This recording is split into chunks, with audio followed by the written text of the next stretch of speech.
All right. Once again, good evening, everyone. Thanks again for joining in to our bi-weekly sessions. I also thank in advance the presenters and the contributors for sending in their cases regularly. We have, I think, 9 cases today, 8 new cases and 1 follow-up. So without further ado, we'll move on to our first case, and the chat box is open for any comments, suggestions, and the diagnosis. We'll start off with cases from Trivandrum. Over to Dr. Grishma. Good evening, one and all. This is a 4.5-year-old girl child who presented with history of febrile seizure at the age of 3 on intermittent frisium prophylaxis, developed right side eye deviation followed by generalized tonic-clonic seizures. Given lorazepam outside and referred to a center. At that time, glucose was 27. Due to prolonged seizure, poor respiratory effort, child was intubated. On examination, child had left hemiparesis, transient hypertension, and child had multiple caffeolate spot, ambiguous genitalia, hypoglycemia and hyperkalemia at birth, managing as CAH, and child with neurofibromatosis related, the genetic test revealed as an NF1 related disease. So child with NF related disease, ambiguous genitalia, now with presented with ADEM or acute encephalitis. That was our DDs. So ADEM was based on the imaging or the clinical aspects? It was based on the imaging, sir. Okay, all right. So we have given away the diagnosis, but I think it was pretty evident with the clinical presentation. So we have, the MRI is here. These are the axial flare images, non-contrast, and you can appreciate that there is perivascular deep white matter hyperintensities, some prominent perivascular spaces or cystic spaces within these hyperintensities in the perivascular regions. Coming down to the optic pathway structures, we have these hyperintensities slightly more bulky on the right side along the anterior commissure than compared to the left side. But as you can see, it is bilateral in nature. The optic chiasm tracts also slightly thickened. If you look at the optic nerves too, the orbital portion, the canacular portion is also demonstrating these bulky appearances on both sides. The brainstem also demonstrates clear hyperintense changes. Temporal lobes also have these abnormalities. Cerebellum also had changes, which is better appreciated on the T2 sequences. So on T2s, we can appreciate in the posterior fossa some patchy involvements of the cerebellar white matter. Over here, on the more on the right side, is peridentate regions. Again, similar changes which are seen on the flare. The sagittal image better demonstrates the extent of the lesion in the hypothalamus and the brainstem structures. Slightly thinned out corpus callosum. So focal abnormalities in the globus pallidus over here, but more confluent abnormalities in along the optic pathway structures along the anterior commissure, and also the brainstem structure on the right side is slightly thickened. On the diffusion weight sequences, there were some areas of cortical diffusion restriction in the bilateral cerebral hemispheres, more predominantly in the frontal parietal regions. You can see that they restrict on or show low changes on the ADC sequences. These are possibly related to the seizures or the possibility of hypoxic-related changes. But the main findings were, which were reported as the ADEM or encephalitis, were the central changes in the basal ganglia, the hypothalamus. I think the optic nerves were not reported, so I think the bilateral optic nerves and the abnormalities along the optic pathway, possibly we term it as optic pathway gliomas. These are the fasci which are seen in the globus pallidus on either side. There was no angiography done, so any abnormalities of the vessels are not seen clearly. So I think they are more of an optic pathway glioma rather than ADEM like or demyelinating lesions, and also involvement of the bilateral optic nerves extending up to the brainstem. So I think on genetics, the NF1 was picked up as a likely pathogenic variant, heterozygous variant. Post that, I think, given the diagnosis on the MRI, Grishma, if you want to just briefly tell them so what the child was treated with Yeah, go ahead. Child was treated with antibiotics, antivirals, stopped after once LP was normal, and child was given with pulse steroid for 5 days, and transient hypertension was managed with 2 antihypertensives, and child extubated on day 4. Now child improved.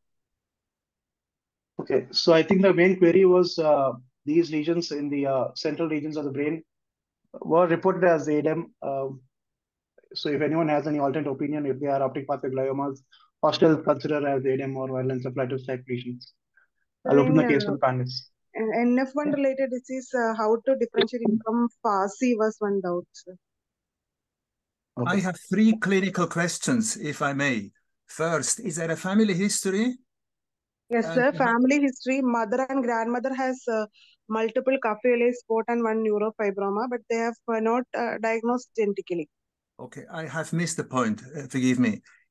Just because of this is also clinical teaching, if I may say so. In addition to Café spots, you have also other signs of NF1 like freckling. Because no, there are also dominant familial Café spots not related to NF1, like spread 1 and so on. So at 4, you could easily have extensive freckling.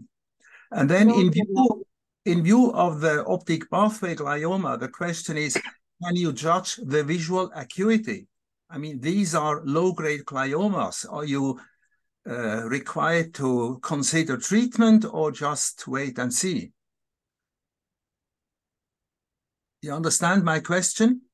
Yes, sir. This there was family history of Café spot. This child didn't had any axillary freckling, and optic glioma, the vision part actually we have to evaluate. We have not tested. This is, of course, a very important question. And my final question is, have you an explanation for the hypertension? Children with NF1 have a higher prevalence of hypertension, mainly due to vascular dysplasia of the renal artery or the abdominal vessels. So this is an important point to keep in mind. Okay, sir. On the renal Doppler, RFT, everything was done, which was normal, and plasma renin was also normal. After the in extubation and all, the BPs were under control now. But you have still hypertension, if I read correctly. Sir. No, sir. Currently, there is no hypertension. Okay. Thank you very much. What was the reason for ambiguous genitalia? Do you get this in NF1?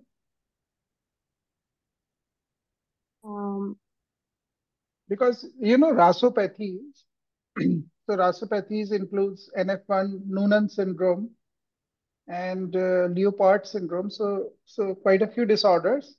So you have a combination of NF and Noonan's as well sometimes. So child has short stature and no other. Short stature is important. Yes, sir. Yes. So short stature, ambiguous genitalia. So you have requested for genetics, and then they might have, okay, this is NF1. So you might ask them to look for the, I think, 18-20 genes of Noonan as well to look at again, and maybe look at rasopathies where NF1 is associated with other disorders. Because I haven't seen many NF1, but ambiguous genitalia is really interesting. Hypertension could be due to steroid, right? Or it was before steroid was started? No, after steroid was started, sir. Right. Can I add something? Even NF1, it is known to have short stature, many of them. It's the ambiguous genitalia. Ambiguous genitalia, I agree. But short stature may be present in NF1. And as you rightly pointed out, I think rasopathies, and there is one more, MTK pathway, I think. They merge somewhere and a lot of disorders are related to them, which may have café spots. And in addition, you may have the other features. May I ask, you were asking for short stature, am I correct? Yeah, short stature and ambiguous genitalia. Short stature has a higher prevalence in NF1. There are even NF1 growth curves for NF1 affected children. Yeah, that's what we were discussing. But I think ambiguous genitalia is usually not, I mean, I don't remember whether it is associated with NF1. But there can be, as Dr. Vivek pointed out. When we searched the article, we found that, ma'am, in NF1 related disease also ambiguous genitalia are present. Oh, okay. Okay, fine. Yeah. And maybe then it becomes a rasopathy. You know, what is NF1? What is a rasopathy? Your articles might must be old articles where they didn't dwell deep into those genes which we now. So is that how it is? Like the ambiguous with NF1, is it a racopathy complex? So that's just a sort of discussion. Just to explain further. It was not a rhizopathy, sir. It was isolated ambiguous genitalia was associated with NF1. Okay. But Dr. rhizopathy Vivek is asking. Oh, yeah, sorry. is not rhizopathy an umbrella term, and under that umbrella you have 15 plus conditions. But if you have a genetic proof that this is NF1, you can call this NF1 and not a rhizopathy.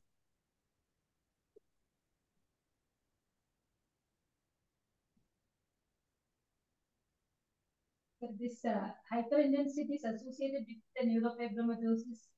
Some of them may be because of that, those in the cerebellum.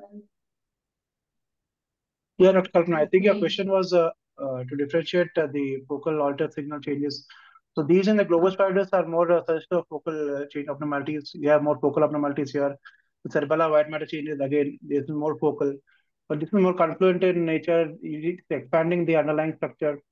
So this is along the optic pathway. So this would be optic pathway glioma, which is typically seen in the NF1 rather than a demyelinating disorder. Yeah, so the focal. This white matter things are described, sir. This white matter hyperintensity. Yeah, white matter things are described. They're commonly described as the focal altered signal intensities or the UBOs, unidentified white objects. So these are the ones typically described in NF1, and the optic pathway gliomas too. This one. So in this one, there are both. But in this patient, these are more than UBO because they are space occupying, at least in some areas. Yes. I think that was the doubt for it was reported as demyelination, so hence they started steroids and I think other medication. I think optic nerves also were not mentioned. Even the optic nerves are, you see, thickened out here. So I think evaluation for visual acuity and visual, that needs to be evaluated and treatment to be started for optic pathway gliomas. Okay, sir. Yeah. All right. I think that's it. So thank you.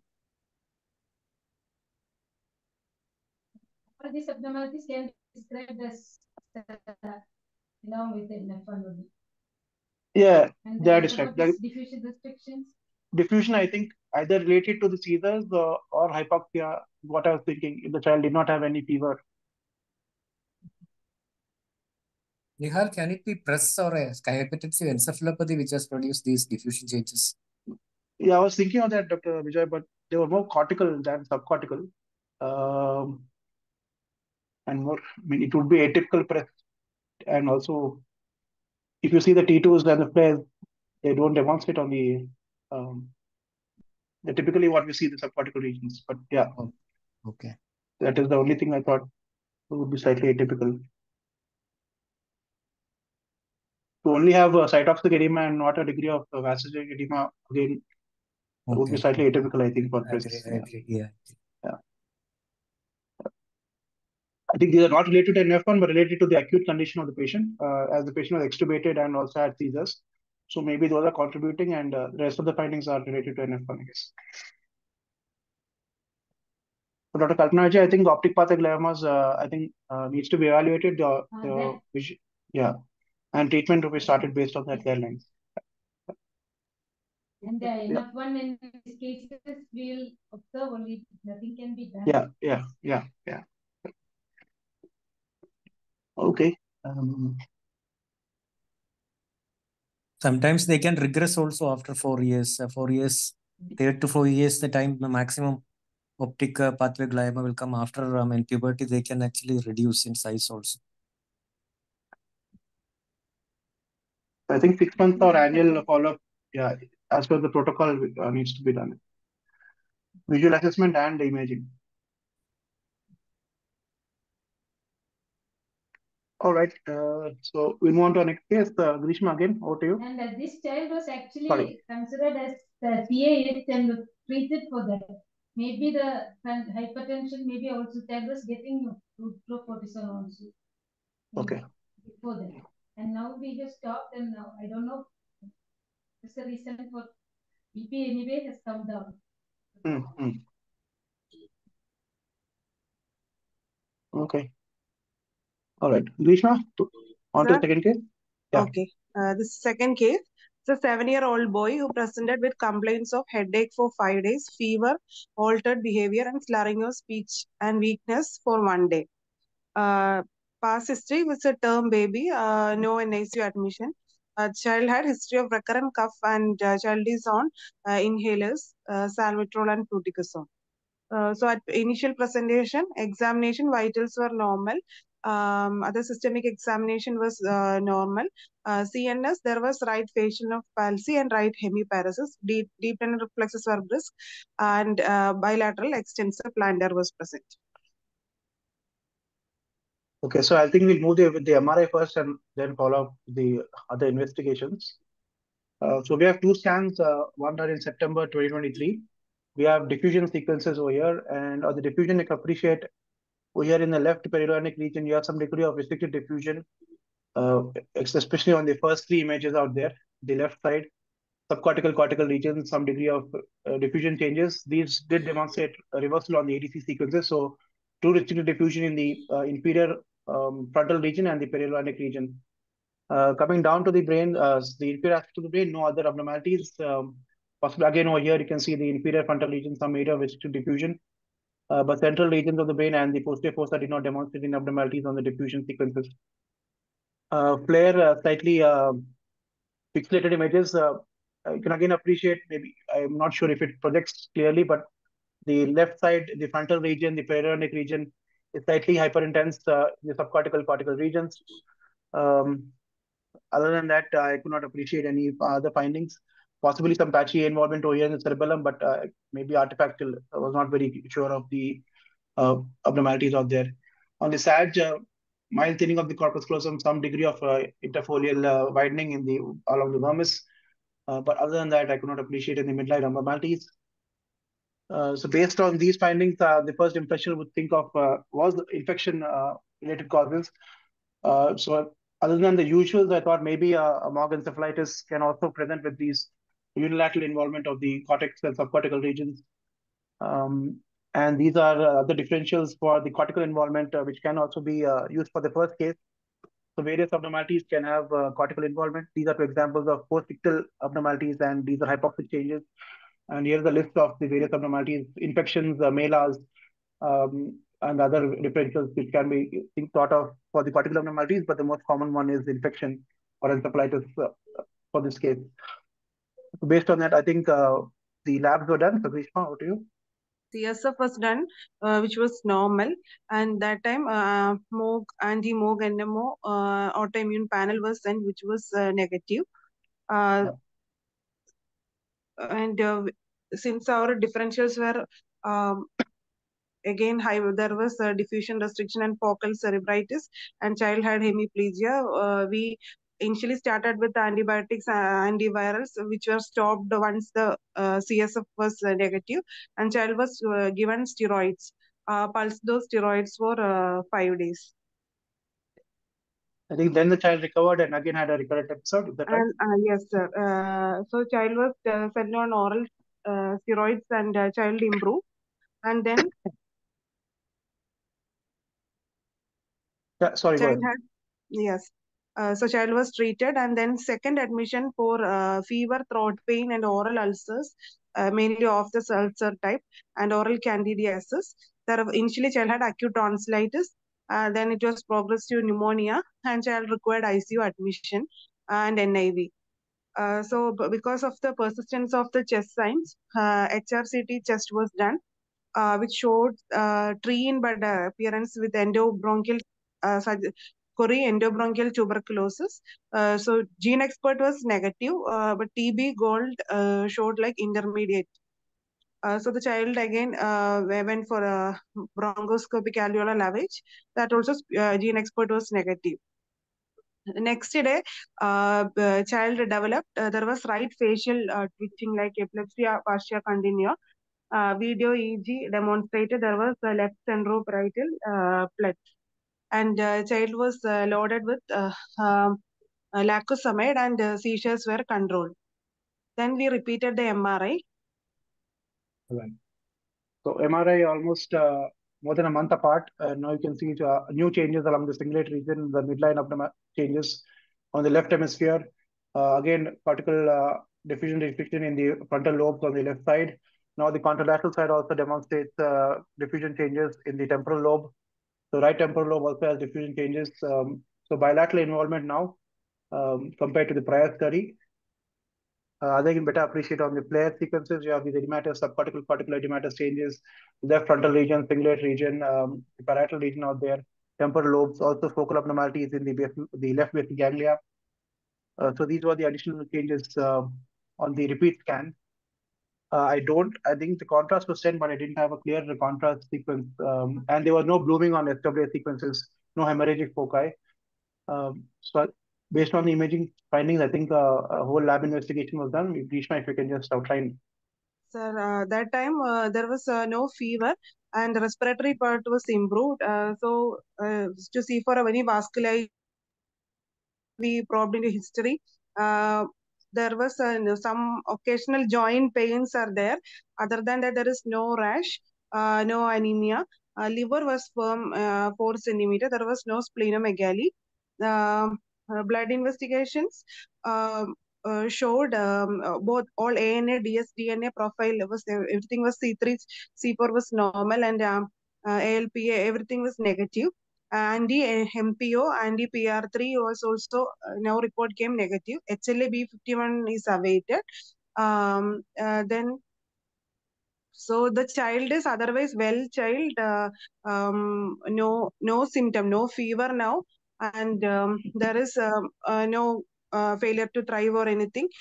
So we discharge the child not on any medication.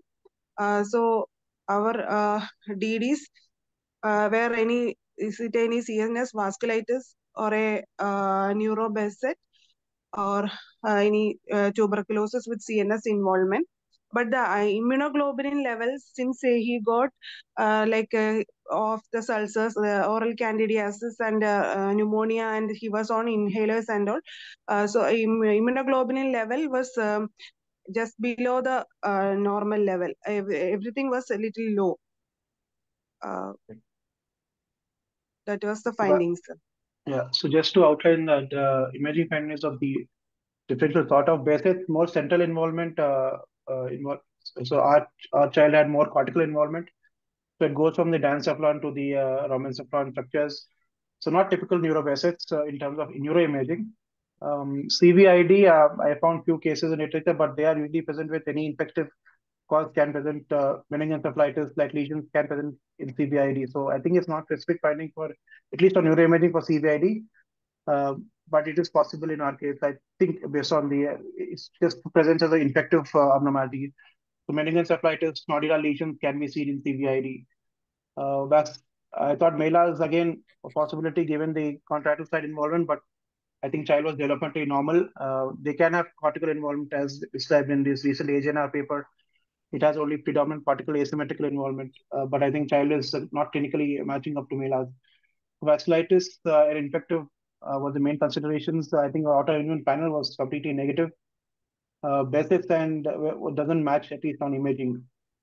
So based on this, I'll open the case for the panelists if they have any further input. Tuberculosis with the only cortical involvement, I'm not sure if that is a possibility. Nihaal, instead of MELAs, can it be a Golgi-related disorder like Hutton-Locker? If you see, initially there was a perirolandic involvement. Later, most of the frontoparietal cortex is involved and also temporal. So whether the infection has actually precipitated also patient has got a multi-system involvement, including a firm liver.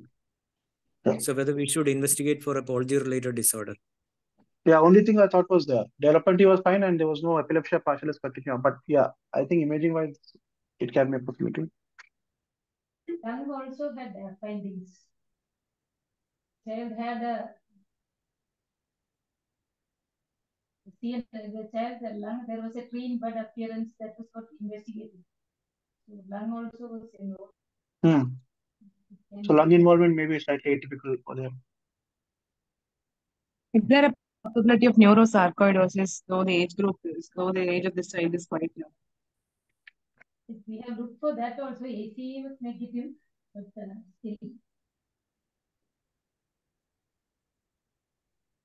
Could fungal vasculitis sort of Yeah, infective be... vasculitis is a possibility, Dr. Reddy. Yeah. Fungal vasculitis, a child clinically is not appearing that sick and all. That's the second time, yeah. Ma'am, but they could be having a chronic process, so they might not always be very sick looking. In Or the BAL immunocompromised. fungal culture and smear was negative from the BAL.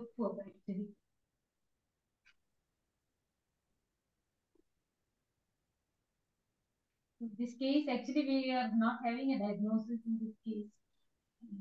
It may be a vasculitis, it's secondary vasculitis because. Would vessel wall imaging or something help or no? We can. It's very unlikely to. Yeah, because it's well periphery. Yeah.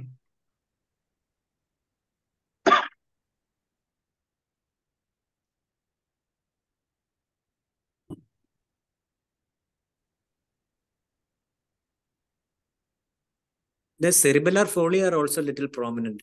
Don't you think? Yeah. The stylocane steroids the first time. Okay. At least on the first scan, they are not. I mean, I couldn't find them to be prominent. Correct. Yeah. Only the vermis for here, yeah, slightly problem, but on the axils. And they are saying developmentally is completely normal. So, is there any thalamic involvement? Is it thalamus hyperintendence in this? I can't see properly. Let's see. The globus chart is here, the left side, only a focal area. The second last image on the panel, the lower panel. Thalamus is normal. It does not have the typical Golgi type posterior thalamic involvement. Okay. So I think they're thinking more infective related changes, but which infection? Not sure.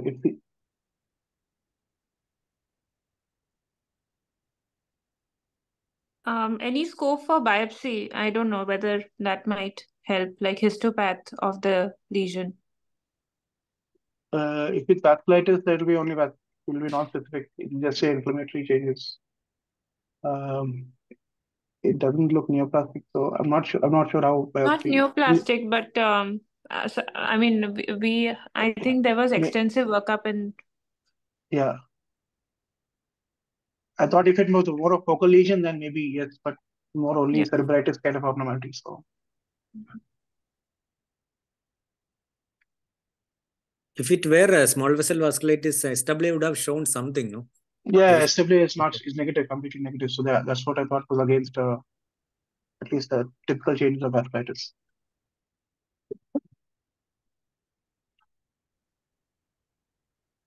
Actually, this child MPO PR3 are negative, and she's going for immunodeficiency workup. So strongly suspecting of CVID. So have we reasonably ruled out CVID in this case? Imaging wise, not. CVID, I think, will be more based on the labs. But imaging wise, they can present with any form of infective changes. So we are planning to send the genetic. Okay. Because of recurrent and multiple infective infections, I think, yeah. And the infection actually is after this first episode was neuro. And then only on tonsillitis and then after the ulcer came. And after that, the lung infection came. So, and the child was initially pulsed also with methylprednisolone.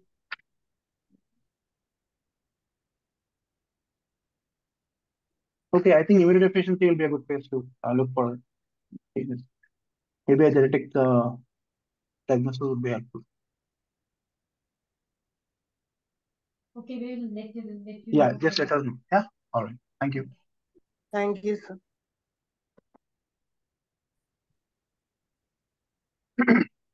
All right, next is Krishnapriya. Good evening. This is a previously well 7-year-old boy. He had a normal birth and transition, normal development and average scholastics. He presented with insidious onset ER pain and facial palsy, which progressed over 1.5 months. There is no history of any preceding illness like fever or ear rash before this. And he had gradual deepening of the voice, hoarseness, which is more pronounced over the last 2 weeks. There is gradual development of tongue deviation as well to the right side over the last 4 days. On examination, he is alert. There is hoarseness of voice, but otherwise the speech comprehension and fluency is good, but the clarity is poor. Right tympanic membrane is red and bulging. Couldn't get a picture as the child has pain. Left tympanic membrane cone of light is seen. He has no neurocutaneous markers. There is an element left-sided facial palsy. The uvula is seen deviating to the left side in the video. And the tongue is deviating to the right side. There is wasting of tongue seen on the side of weakness, and there are some fasciculations already visible. Rest of the CNS, lymph and trunk, the tone is normal. Power also is 5/5. The gait is normal, and he has no cerebellar or meningeal signs.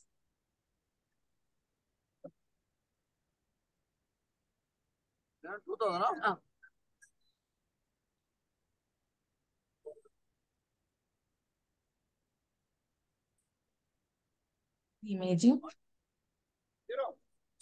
All right.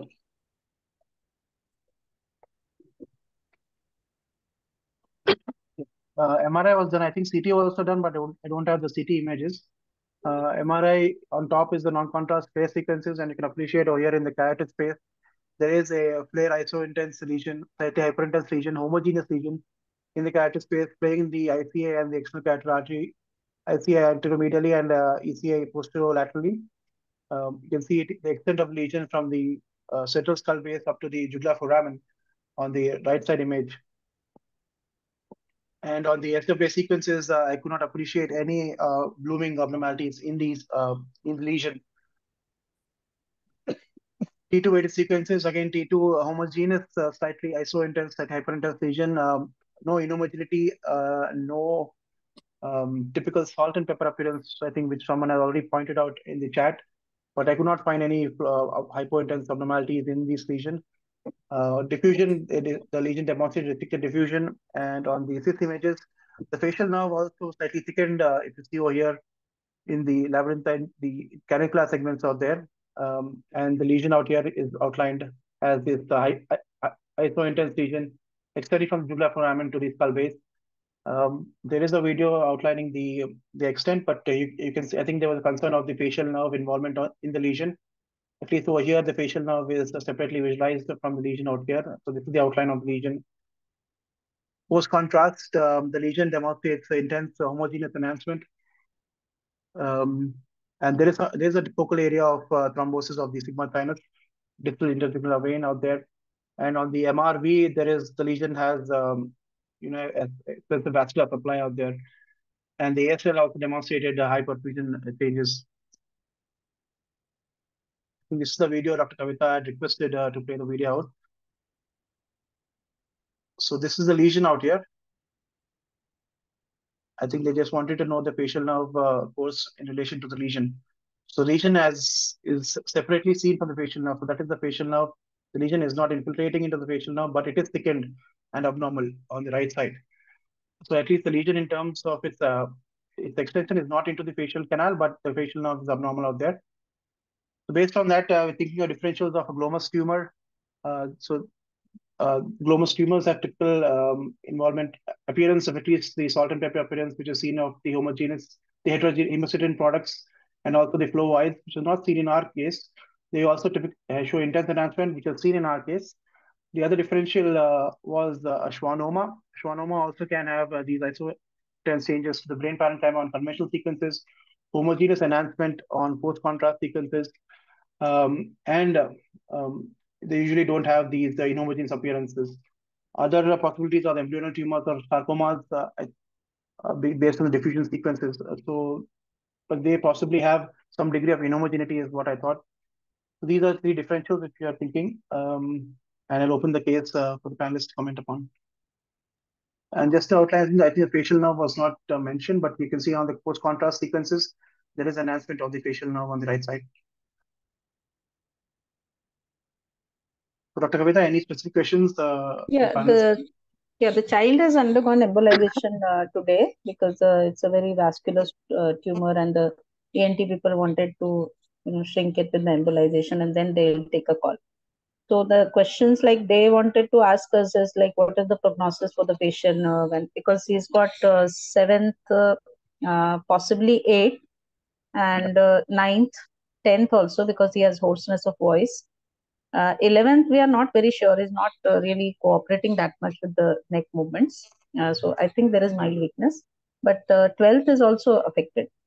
So from the discussion, we just wanted to know like what are the nerves which are completely infiltrated, so they may not be salvaged even after surgery.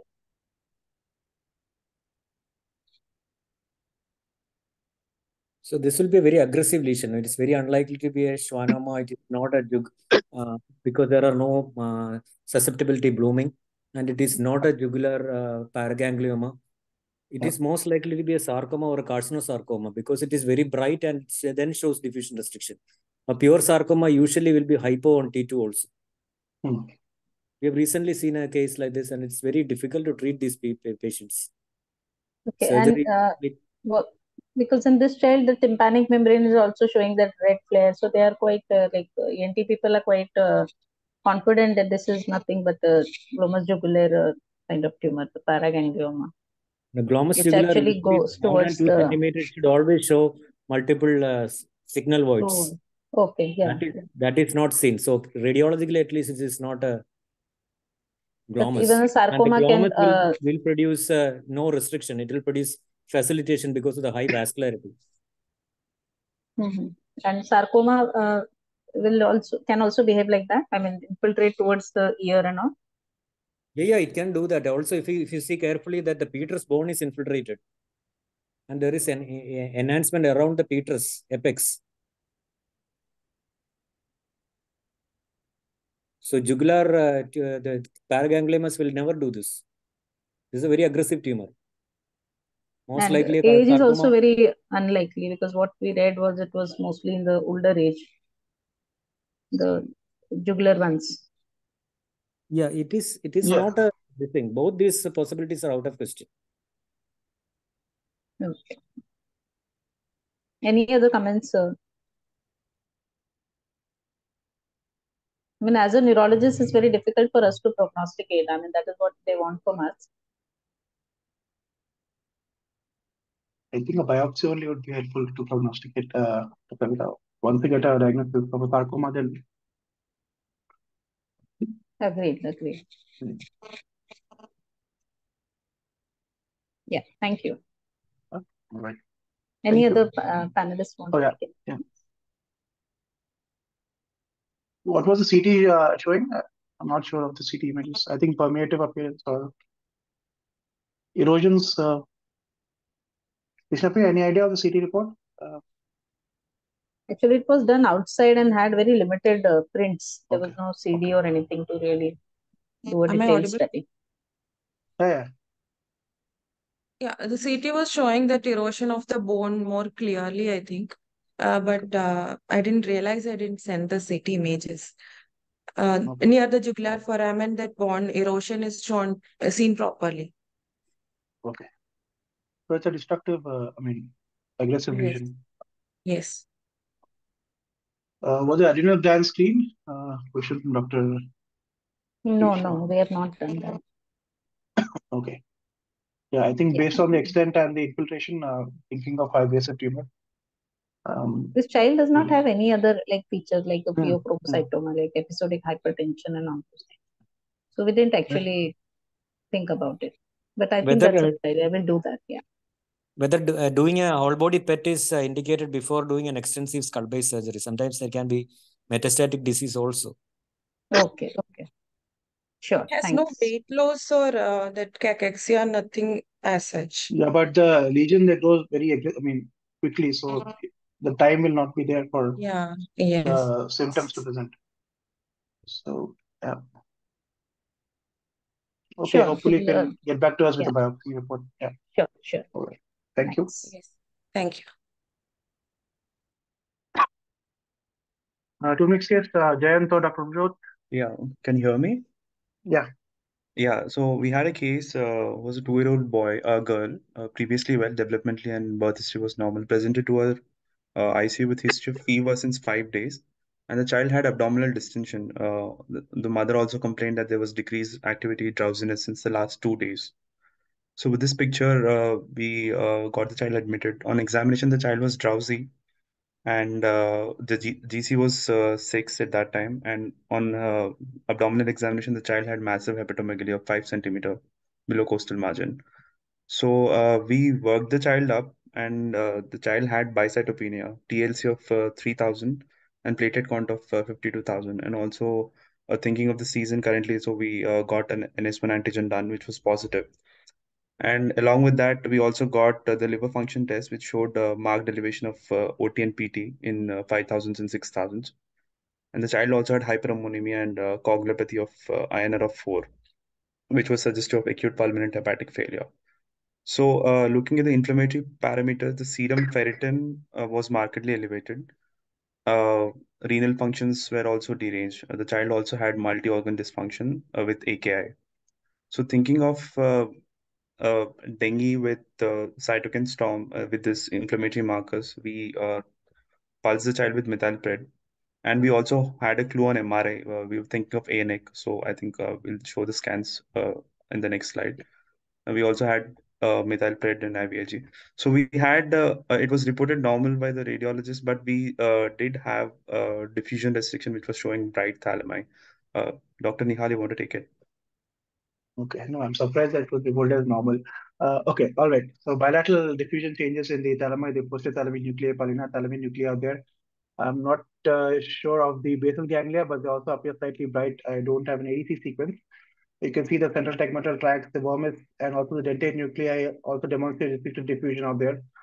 And the T2A sequences corroborated changes of hyperintense changes in the thalami. Basal ganglia also are hyperintense. And also the dorsal brainstem and the dentate nuclei also are demonstrating edematous changes with some degree of cerebral atrophy out there. So multiple changes predominantly in the central region of the brain, supra and infratemporal aspects. SWR did not demonstrate any hemorrhagic or necrotic foci. Angio was done, which is, I think, based on these images, appears to be normal.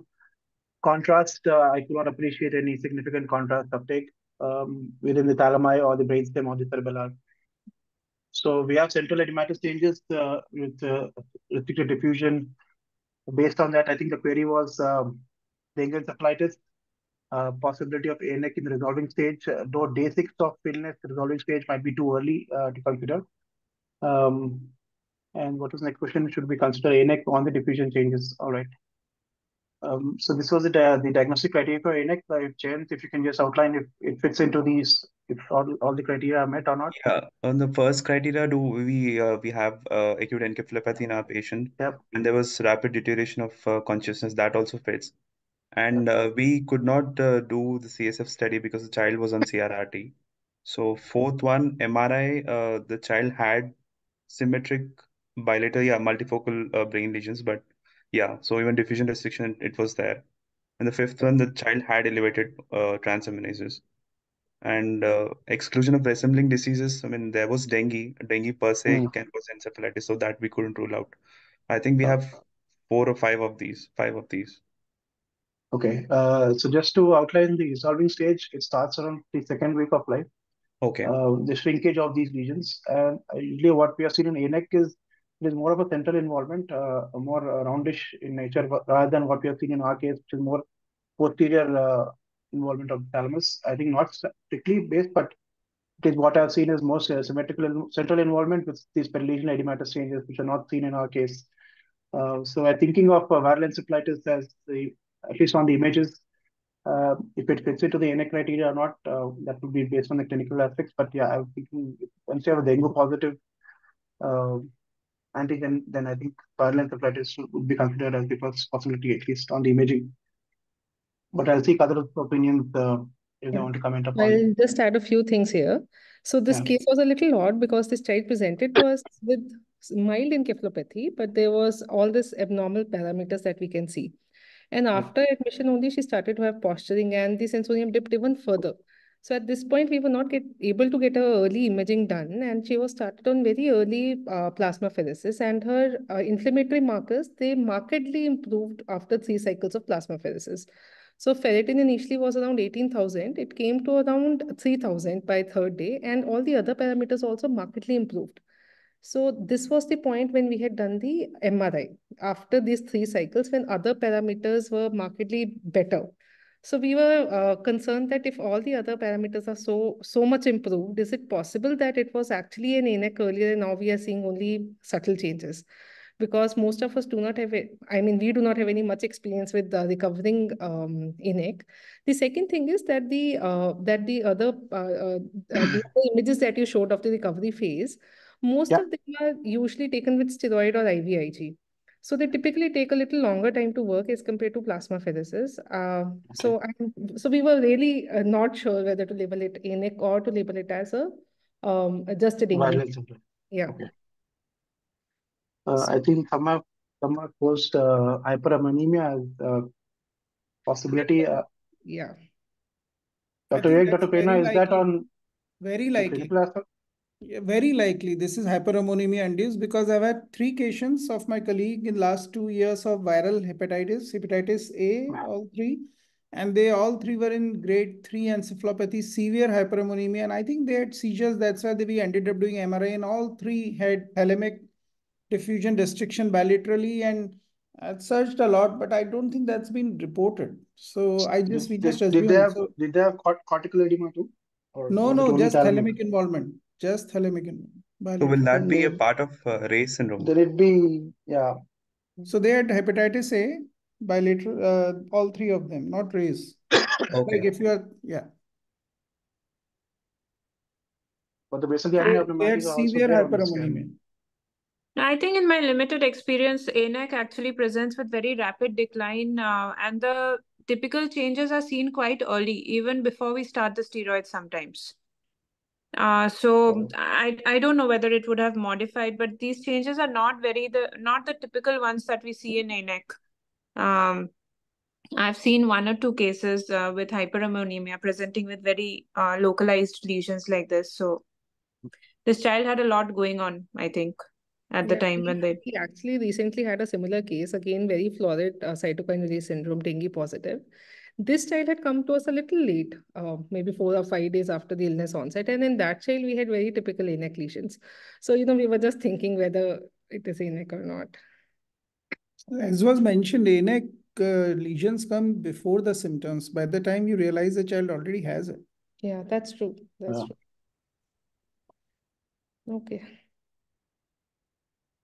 Okay, so maybe not ANAC, but yeah, viral encephalitis with secondary case of hyperammonemia and serious graded changes. Okay. All right.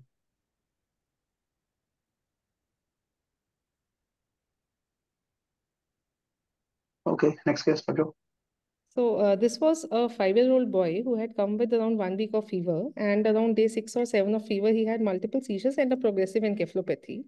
And he became afebrile after day 7, but that time the encephalopathy had already started. So the first MRI was done at the referral hospital, and this child landed up with us another 48 to 72 hours after the first MRI was done.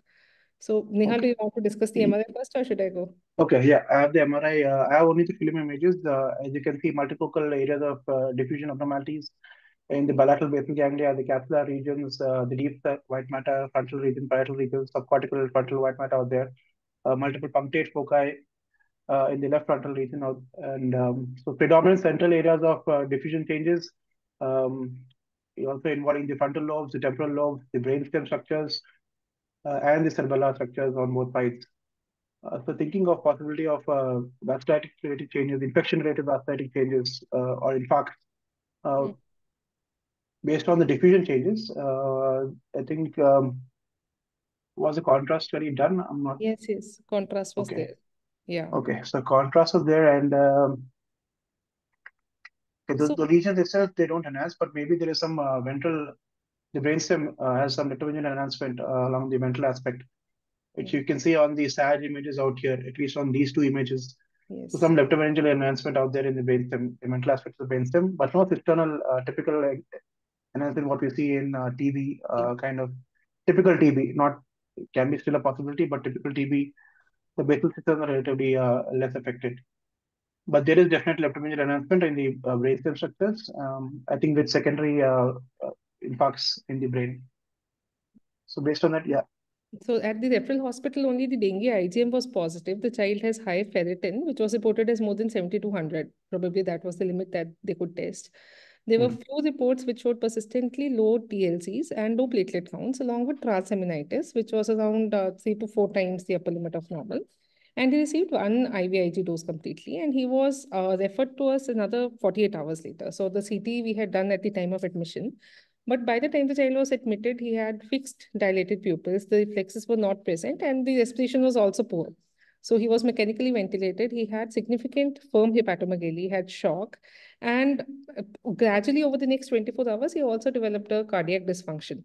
So at the time of admission, we can see the CT, but we did an EVD, we started steroids, and I think, Nihaal, you can discuss the differentials first. The CT. Okay, so just based on the dengue encephalitis labs, so these are various primary manifestations for dengue.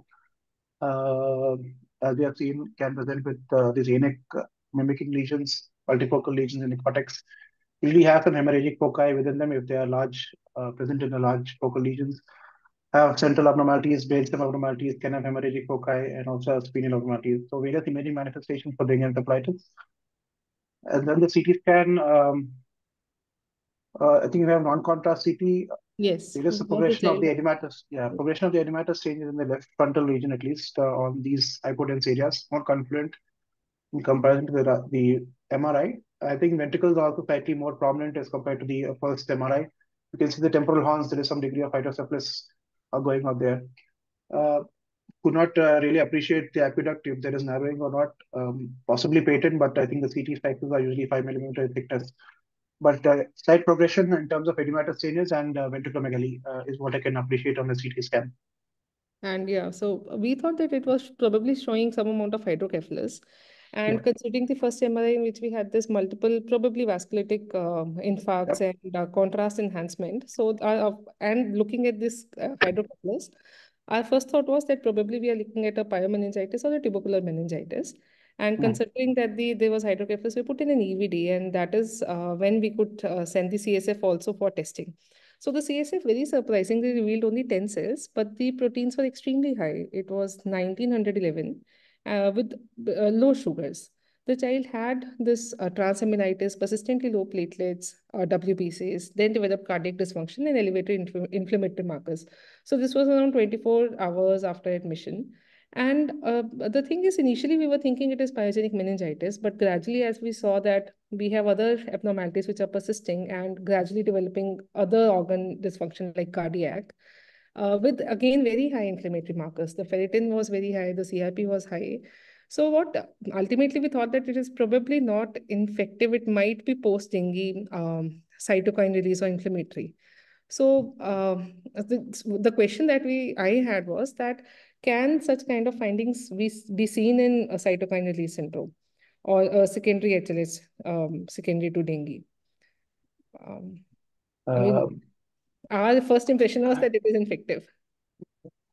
Cytokine release, I could only find papers on COVID. So the imaging manifestation of cytokine, these are the typical ones, but I'm not sure if cytokine release syndrome has typical MRI findings. Maybe someone in the panelist or audience would like to comment that. But they are typical. I mean, I wouldn't be able to differentiate infective, especially flavivirus related infection from cytokine storm related infection. Okay. Whereas the HLH, more cerebellar involvement common, but based, I think labs are swaying towards HLH. Is that right, Pansha? Or do you think the dengue, the labs swaying it towards the HLH? Yeah, labs are more criteria like, or labs are more like inflammatory pathology rather than infective one. And the child was also afebrile by the time, I mean, he was afebrile for a good 3-4 days when he came. So labs and other organ dysfunction was not fitting into TBM or effective Okay. kind of picture. So at least HLS, I'm not aware of the first presentation which had these vasculitic infarct-like changes. But yeah, I'll open the case if anyone has any experience with the combined imaging and the lab parameters. Can it be an autoimmune process triggered by the virus like a GFAP astrocytopathy or related because it has got both leptomeningeal plus parenchymal changes? I'm not seeing GFAP with infarcts, Dr. Babijoy, but yeah, I'm not. And the enhancement is really perivascular or perivenular, if I'm not mistaken. Yeah, but we have recently seen one with leptomeningeal this thing, proved to be Okay. GFAP. But that also had a perivascular, not Okay. Yeah. leptomeningeal alone. Based on the first MRI, I thought it was infection, either tubercular or pyogenic, as Dr. Prajot has mentioned. Would dengue cause all the lab parameters? Shock, Oh, it can. Like transaminitis, this case that Dr. Jayant has discussed. So dengue can actually cause all these things. But probably the MRI was like a red herring. So actually, we had actually planned Plex for this child also, but the child was, the hemodynamically was too sick. We could not start it. Although the steroids were started on day 1 itself along with antibiotic cover, but the child still deteriorated. Dr. Prabjot? Yes, sir. So how far will you go in such patients? So that is a very pertinent question that our intensivist also asked. Did you do a EEG? We did not do an EEG, sir. Right. Because there were multiple things going along, we could not do an EEG for him.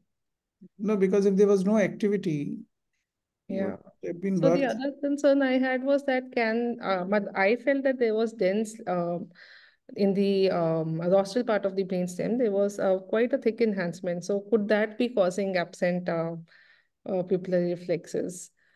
I'm not sure. Like again, he had multiple vasculitic infarcts, and then how far should we go? Because my initial thought was it is probably tuberculosis. That is why I insisted on let's get an EVD done, start steroids, do CSF and consider ATT, because TBM kids usually do respond after all these things. Was the PCR sent Prabjot after the first scan? PCR was negative, Gene Expert was also negative. Okay. No, but why we were thinking of TBM, because this is not a presentation and because you won't get two illnesses in your few days of life. That is true, sir. I think I got very much influenced by this initial vasculitic infarcts, contrast enhancement on the brainstem, and the second CT that we got was again showing hydrocephalus. So pyogenic versus TBM is what I thought upfront. And protein high is suggesting there is obstruction somewhere and at some place, even though cerebellum in the CT looks okay, but if there was a significant cerebellitis, Nihaal, cerebellum is fine, isn't I it? cannot say on CT. It's right. Usually a gray area out there. But definitely there is progression of the ventriculomegaly, hydrocephalus, ballooning of the temporal horns. So it's progressively increasing, acutely increasing. Where is the obstruction? I'm not sure if it's, at least in the fourth ventricular and foramen of magnum appears to be patent, but the aqueduct, I'm not sure if it's. In retrospect, I do feel that, I do feel that probably dengue is the one thing which is causing everything. Like it is unlikely for a child to have dengue as well as another pyogenic infection, but yeah, that is in retrospect. We had this child for a very short period with us, only 48 hours. I not see any ventriculitis, but yeah, these images are not very clear. No.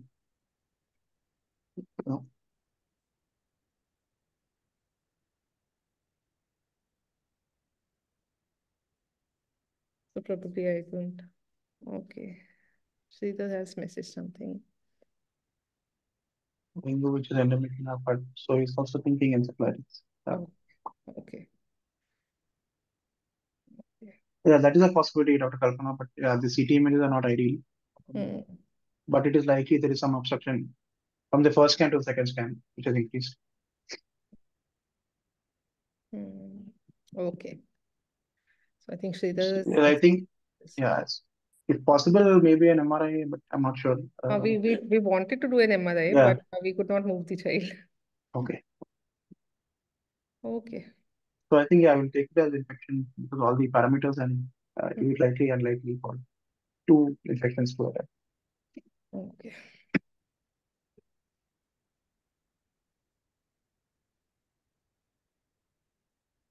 Okay, Dr. Vivek, what are you? Hello. Yeah. Can you hear me? Yes, please go ahead. Hello. Am I Yeah, we audible? can hear you. Yes, Yeah. yes. So this is a 9-year-old boy who I haven't met. Only his family had come to me with all the reports and a video. So I sort of have a history what they gave to me, and I have not been actively managing this child, though I know the history and the ongoing course because he's being managed in another hospital. So he's a 9-year-old boy who had a normal development, and last year he had recurrent abdominal pain, for which he had appendectomy. For appendix was removed, and at the time a lymph node was also taken out because it was large, and he had a caseating granuloma and was treated for abdominal tuberculosis for a year. And then he was well. He did have a history of recurrent respiratory tract infection, but they were not severe in the past. And he had been, though thin built, not thriving that well, but intellectually normal. So 2-3 months back only the tuberculosis treatment had completed and he was well. And 7 days back, just in last 10 days, he had a febrile illness. And within 24 hours, he had severe headache, vomiting, and he developed left-sided EPC. Nihaal, do you have the video? I sent it. Yep. So left-sided EPC, and his sensorium was preserved at this time, but gradually deteriorated. This was on day 1 of illness, day 1, day 2. So for this, he had the workup done in the admitted the hospital where he's admitted. He had and his fever had subsided within 48 hours. What he was left was with the EPC and deteriorating sensorium, and he's now obtunded in last 2-3 days, and they are just planning if they ventilate him or not because he's just at the borderline GCS, much worse than how he was on day 1, day 2. His workup, which has included a CSF, was not showing any, was just showing 6 cells, normal protein, normal sugar, but surprisingly the gene expert was positive for TB. His NMDA MOG has been negative. I'd suggested immunoglobulin profile, which actually had shown low IgG, really low IgG, less than 7. And his IgA, IgM are low, just mildly low, but IgG is significantly low. His lymphocyte subsets were done, but the the CD4 and CD8 were normal, but somehow the lab hadn't done the CD19, 20, and we are still awaiting the report. So, and EEG was showing, suggestive of left EPC, right centroparietal discharges, intermittent and diffuse slowing. So he had 2 MRIs done. First MRI was done during this phase on day 1, day 2. And then another MRI was done just after 5 days of the onset of illness because he had further deteriorated. So if Nihaal, you could. Yeah. So just to the one with the contrast uptake is the first one or second one? First one. Okay, all right. Okay, this is the first MRI, day 1/2 into illness. We have flare non-contrast sequences. Possibly some hyperintense changes over here in the right parietal lobe out there. Right temporal lobe was slightly more hyperintense than the contralateral side. While the definite changes were in the dentate nuclei, so bilateral dentate hyperintensities out there, and the vermis also has some degree of hyperintensities, the paramedian region.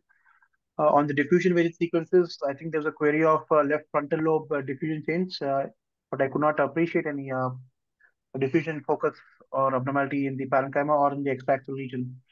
The dentate abnormalities on the flare sequences, possible particle changes on the right side of the parietal and temporal regions.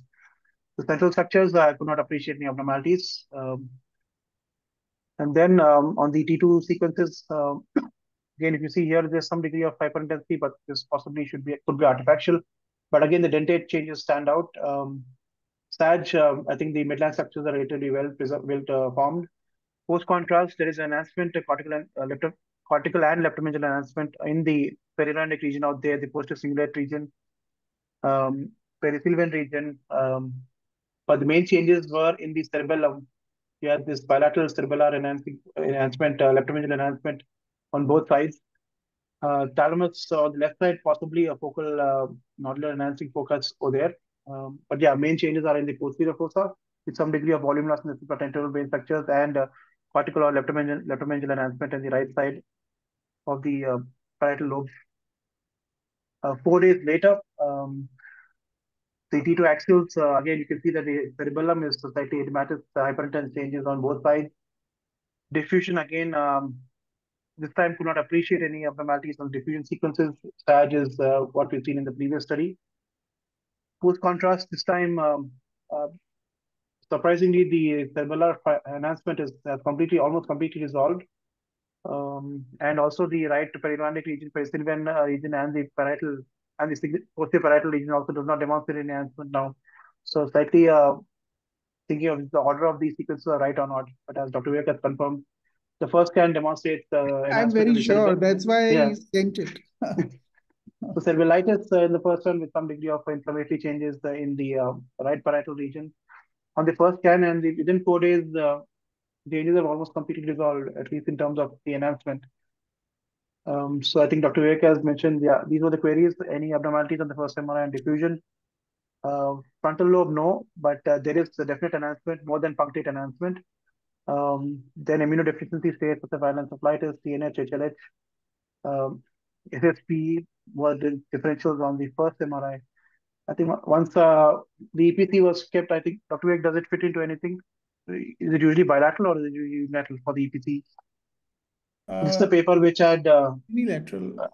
Okay, algorithmic approach for EPCs. I don't think any of that fits into our case.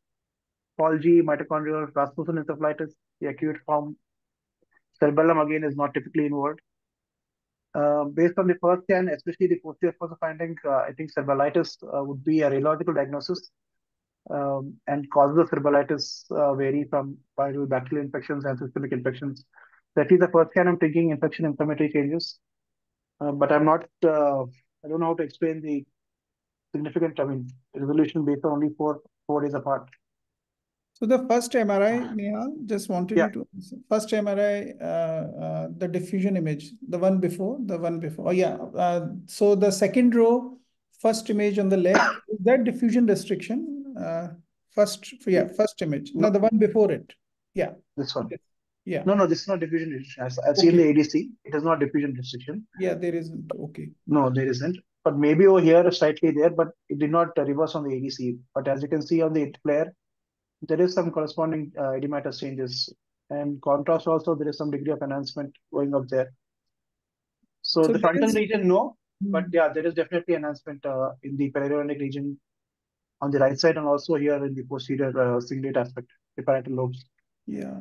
So the observation which made me think of immunodeficiency, because I had one more case in the past. So there have been 1 or 2 cases, and the one which was in the initial second case, which was also similar. So they somehow these patients, when they develop viral process in the brain, they develop EPC. That's what I've observed. So one patient before this one, before I've been involved with, had EPC and had disappearing lesions. So day 1 MRI showed lesions, and day 6 MRI, the lesions had disappeared. That made me think that can this be immunodeficiency? That was the thought process. So that's what I wanted to discuss. Have people also seen these disappearing lesions in immunodeficiency state? And the cerebellar involvement, so there's this interesting paper which I have forwarded. It's a really nice paper from PGI where they've mentioned about enteroviral illness causing enteroviral cerebellitis, quite often immunodeficiency patients. So EPC in a child who is thin built, who has had previous infections and disappearing lesions, maybe think of immunodeficiency. And it was so surprising that his gene experts still were showing dead PCR, TB virus, even though is CSF was not suggestive. He hasn't had any fever now. If he was not able to remove it. Can I ask, are you considering a genetic immunodeficiency? Yes, yes. Mainly because of your very low IgG? And low IgA and IgM as well, slightly low. But would that be... my experience, of course, is very limited, but if you have a marked genetic immunodeficiency, you don't stay healthy until you are 9. You have problems in the first 1 to 3 years. No? So if it is X-linked hypogamma, yeah, but if it is CVID, because IgA and IgM are not that low, just borderline, and they might be normal even for A. So just IgG is really low. And even X-linked hypogamma, if you will see that paper, and so that concept of they should present in first 2 years is not true, because patients present later on as well. But they have been having infections, not severe enough to go to the hospital, but yes, infections, skin infection, ear infection, and then they have a bad infection, which brings them to the hospital at 7 to 10 years age. We probably are missing. Are you considering genetic workup for immunodeficiency? Yes. Yes. We are interested in the results. Yeah, if the family agrees, because he's not in my hospital, so sometimes you don't have control on many things. Dr. Vijay, have you seen any cases resolution such a short period of time? No, I have not seen a case like this. I was thinking of an infection, rhombencephalitis, but suddenly without treatment, it has disappeared. So I don't know. The child did receive 3 days of methylpred during this period and IVIG, but the child deteriorated. Child is worse. Can it be any sort of a lymphoproliferative disorder? Because of the so like enhancement HLH, disappearing with steroids. The child deteriorated. Okay. Yeah, the only thing is time interval is 3 days, so that was... Because it is a classical site of genetically acquired HLH presenting with cerebellar involvement contra, right? So yes, genetic should help if you can get it done. But this was odd. 4 days later, things have improved. Yes. That's why I asked you double check if that was the sequence of the scan. Yes. That's why it's sent it. All right, we are interested, as Aigen has mentioned, of the genetic diagnosis possibly.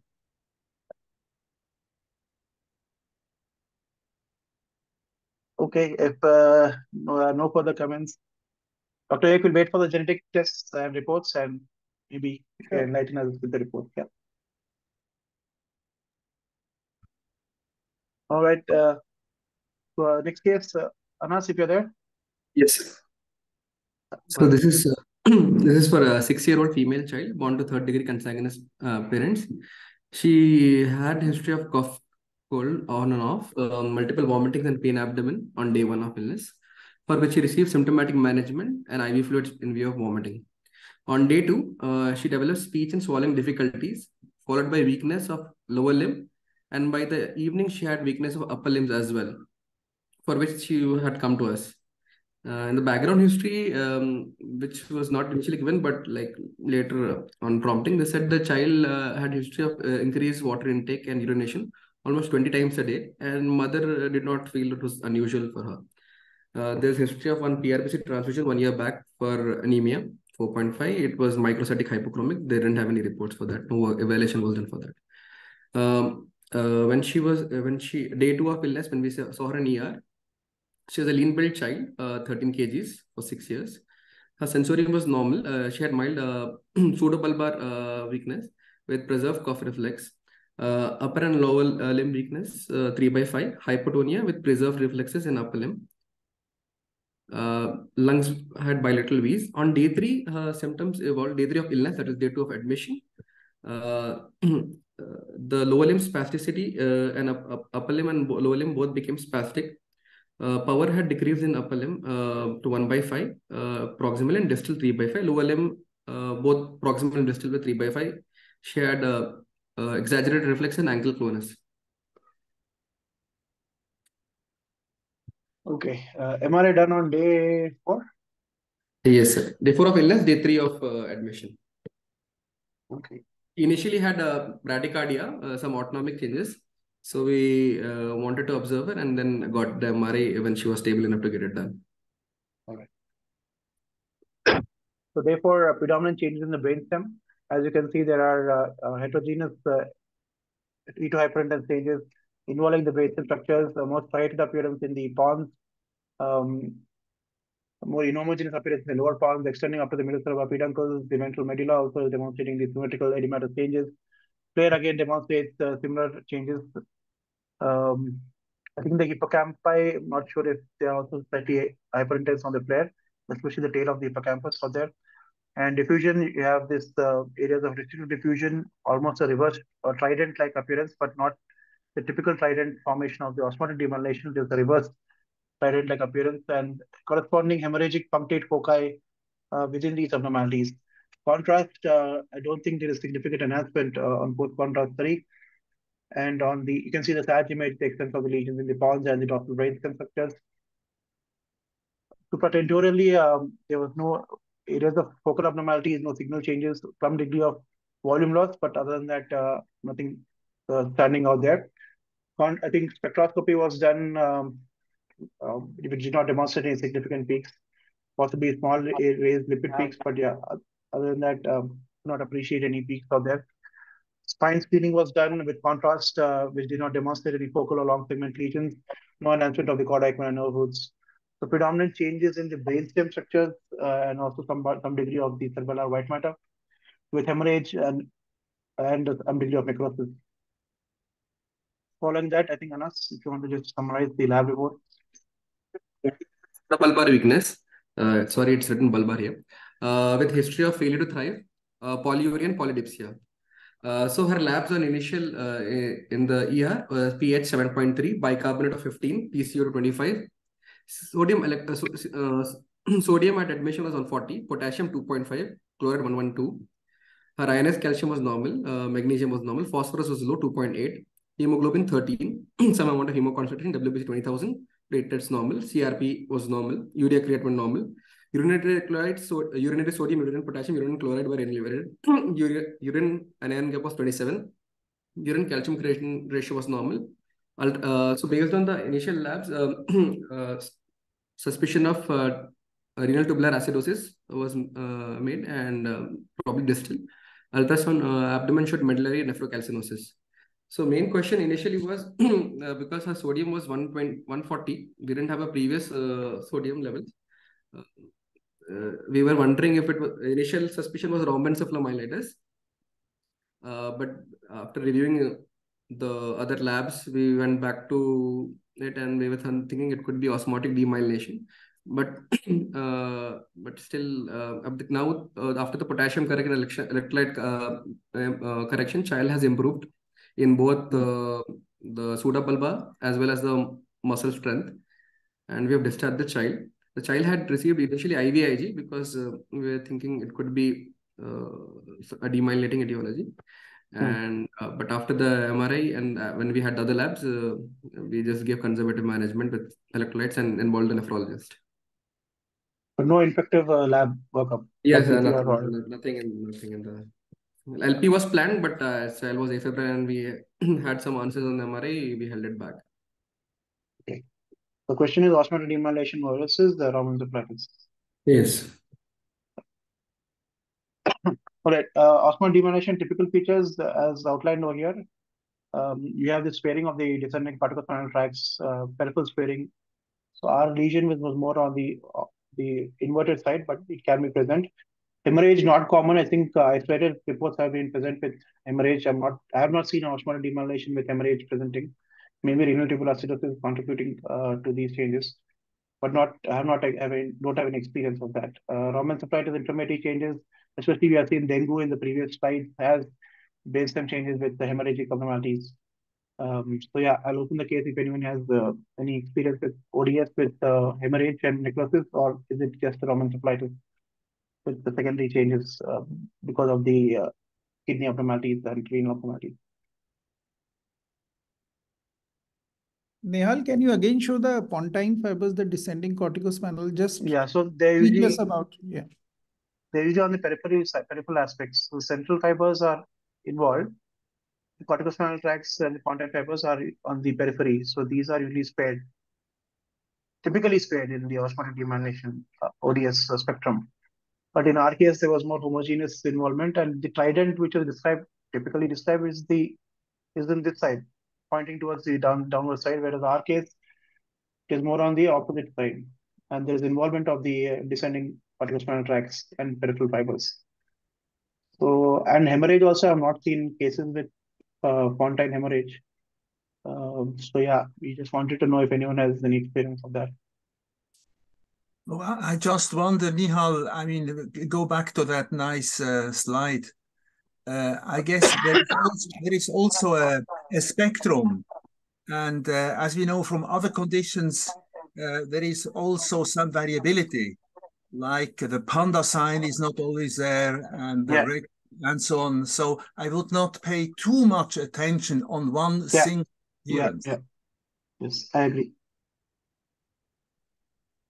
But hemorrhage, have you seen hemorrhage in demyelination, osmotic demyelination? I guess that was the only question. No, I no exact experience, but it would not surprise me. Yeah. I mean, in many lesions you have with good technique, you find points of hemorrhage.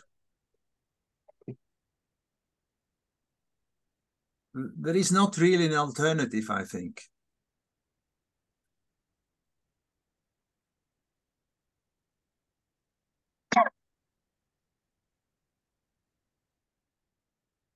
Nihaal, the only condition which can improve like this would be osmotic, no? Because of encephalitis or any of other conditions. They are usually very, they don't usually improve. So. Yeah, even with hemorrhage, it has improved means reiterates the fact that it is most likely osmotic. Yeah, and the labs are corroborating except the sodium, but yeah, they can be present in hypophosphatemia and stuff. Yeah, so just wanted to show this case with ODS with punctate hemorrhage in the ponds to be thought of. Can I learn from you, have you an idea about the origin of that nephrocalcinosis? Is it related to that acute situation? Is it pre-existent? Is it a side effect of a medication? Like no, it's effect of renal tubular acidosis, long-standing renal tubular acidosis.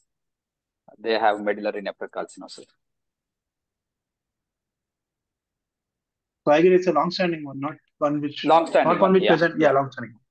Yeah. So maybe I think to be published, Dr. Loke. I think if it is worthwhile, if it is going to add on to anything new in the literature, definitely. Yeah, because typically they don't mention ODS with hemorrhage. Yeah. Thank you. Thank you. Thank you. All right, to our last new case, I think, Dr. Prerna, if you're there.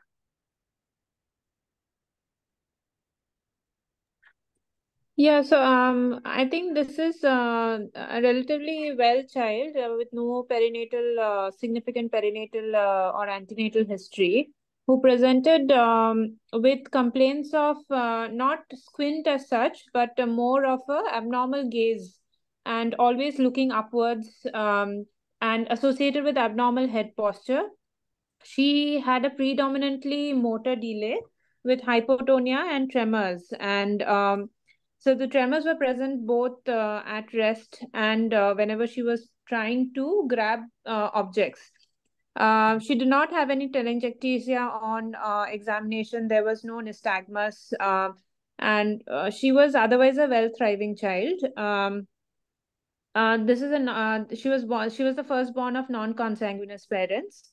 So I think just looking at all the findings, we just went for the MRI to begin with before we actually go for any other workup. All right. The child was scanned yesterday itself, so I think because we have I just wanted to show this case. Particular axons out here, supratentorially, no malformations, no focal abnormalities, but the main findings are in the posterior fossa. cerebellar dysplasia with cysts predominantly in some particular regions. You can appreciate the cerebellar dysplasia from the vermis up to the inferior cerebral hemispheres. Multiple tiny cysts again demonstrated in the color sequences out there. Yeah, the corpus callosum is slightly thin, brainstem maybe slightly hypoplastic, but the main changes are in the brainstem, in the cerebellar structures. No dysplasia or dysmorphia of the brainstem, no supratentorial malformations. The orbits, I could not appreciate any significant abnormalities. Then we have differentials for cerebellar cysts. Muscular dystrophies can have cerebellar cysts with dysplasia, but they usually have other malformations in the supratentorial structures and the brainstem. Porati-Baltazar syndrome, I think, has similar findings that we've seen in our case. Also, the ventricular morphology is slightly tent-shaped morphology, which has been described with cerebellar cyst dysplasia, typically not known to have any supratentorial malformations. Collagen-related disorders or the ADGRG ones can also have cerebellar cysts, but again, similar to congenital muscular dystrophies, they have supratentorial malformations, which are not seen in our case. So when we're thinking of LAMA1 mutations, and since Aigen is here, I just wanted to show this case, and maybe Aigen, you want to highlight the findings and of this paper and of the case. I think in this particular situation, if you have cerebellar dysplasia and multiple cysts by normal brainstem and no supratentorial anomalies, LAMA1, as someone suggested in the chat, is absolutely top on the list. And you could think in theory of differential diagnosis of spectrum of a congenital muscular dystrophy group like muscle eye brain disease, but then you would have additional anomalies. So LAMA1 is on the list. I have mistaken once a single case for LAMA1, and it proved to be a variant in the SPD gene, which is a form of congenital muscular dystrophy. So in this child here, 7 months old, you have a delay, you have a squint, and maybe the child will develop ocular motor apraxia, and this child needs, if not already done, ophthalmological assessment, because most patients have high myopia. And if you have high myopia, ocular motor apraxia, and hypertonia, your development will be delayed, irrespective about your later cognitive outcome. So this is an autosomal recessive condition, and I think I suggest you go for LAMA1 genetic testing. And on the long run, as far as what is known up to now, ocular motor apraxia can persist into adolescence and adulthood. Cognitive situation is variable. I know patients who have definitely normal cognition. They had normal scholastic achievement and vocational training, but this is not the case in all patients. And high myopia, as I said, is a problem. The positive thing, so to say, is they don't develop additional multi-system involvement, as you see, for example, in ciliopathies. CK, yeah, okay. Please continue, Dr. Eugene.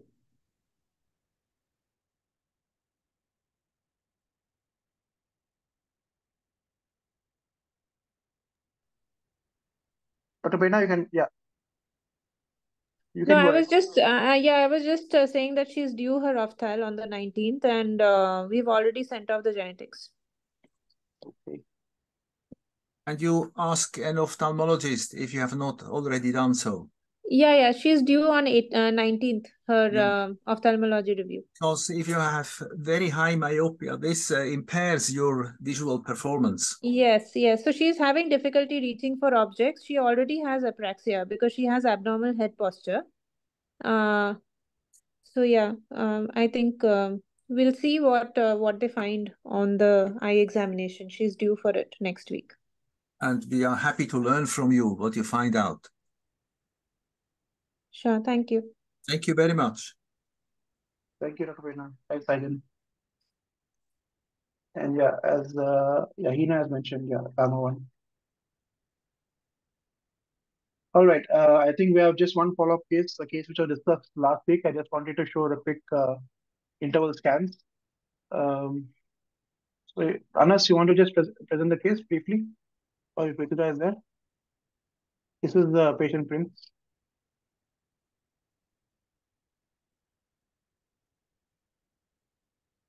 Okay, so I'll go ahead. So this was discussed last meeting. This child was 11-year-old who had left ear pain which lasted for a week and then subsided with medications. Child had a fever and headache with occasional vomitings for 10 days. Child had 2 scans done, I think, a week apart. So we had demonstrated these peripheral ring-enhancing lesions on the latest scan and thought of infective etiology such as pyogenic was the first possibility. Then we thought fungal, tubercular. I think from 26th on, from the time we discussed the scan, the child was off antifungals and anti-tubercular medication, was only on antibiotics. This child was again rescanned yesterday, and you can see in comparison to the first scan, there is improvement in the ring-enhancing lesions. They are reduced in size, no new lesions. The child is responding to medication.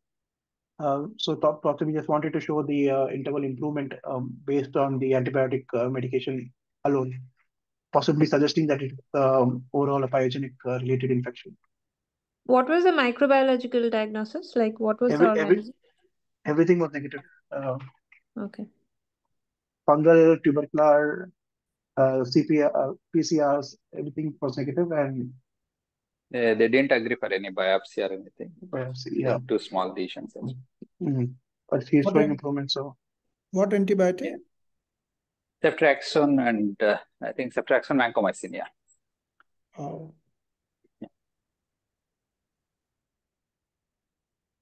Okay. Yeah. Just wanted to show these. Just had a comment. If Bijoy is there, he made a very important comment in between that if your SWE doesn't show changes, small vessel vasculitis is unlikely. That's very useful handle because we often think of it. If Bijoy is there, can he sort of? Yeah, primary CNS angiitis definitely most of the time will show a very irregular, venular sort of hemorrhage. So, but I have seen in secondary CNS vasculitis like SLE or even conditions like CADASIL, we don't usually see hemorrhage. So, an infective vasculitis also, there will be some bleed because there will be perivenular infiltration and which can lead on to hemorrhagic this thing. So, SW is very sensitive to even the smallest amount of bleed. So, if no bleed is in primary angiitis is little odd. I mean, we have almost always will see some amount of hemorrhage. Okay, thanks. Okay. So thanks again. Thank you, that's our last case. And Thank again, you. we'll meet again on 29th. Kindly send in your case by 27th. You can email me or send it on the WhatsApp group. So till then, see you.